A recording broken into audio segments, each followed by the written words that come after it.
If you've been following this channel for any length of time, you've probably noticed that I change up my lighting and background a lot. After 2 years and over 30 videos, I finally settled on what you're looking at right now. To help you save the time and effort it took me to get here, in today's video, we're going to be breaking down how I light my videos. Before we set up any lights, we need to figure out what kind of style of lighting we want to go for. There are two main kinds. There's high key lighting and low key lighting. Think of this as light mode and dark mode. High key lighting tends to be much brighter with not a lot of contrast between the dark areas and bright areas of a scene, whereas low key lighting tends to have a lot more contrast between the darker areas and the brighter areas, with most of the scene being in shadow. Figuring out what kind of lighting we want to do beforehand can save us a ton of time. For this video, we're going to focus mainly on low-key lighting since it's the most popular style here on YouTube and also how I light my videos. Now with that out of the way, we need to start with the base. You want a room that you can completely control the lighting in, so that means shutting any blinds, turning off any room lights. The best place to start is with a completely dark room. Now that we have a base, let's bring in the key light. For a key light, you want a large soft source.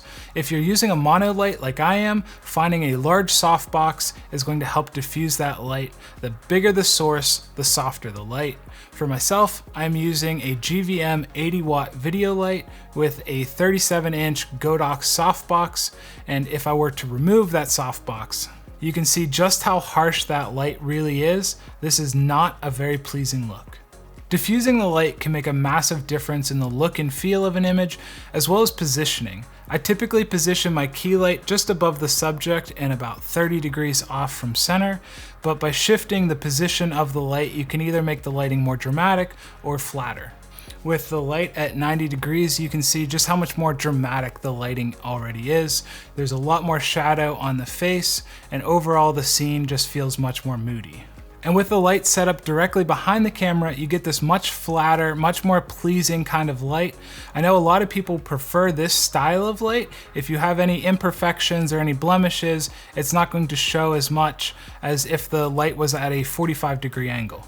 With the key light set, I typically don't use a fill light. With this low-key style of lighting, I don't mind the added contrast of not having a fill, but what I do use is a backlight. For my backlight, or hair light as it's often referred to, I'm using another one of my GVM 80 watt lights, boomed out over the set using a boom arm.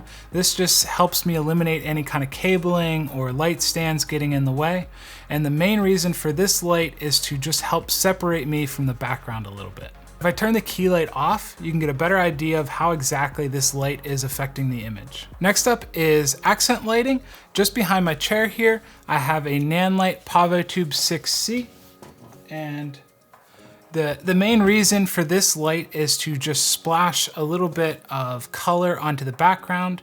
And speaking of background, that is the final part of the equation, our background lights. For this, I'm using a $15 Amazon under cabinet lighting kit to help light up these shelves here. And then in the corner, I have an IKEA lamp serving as a practical.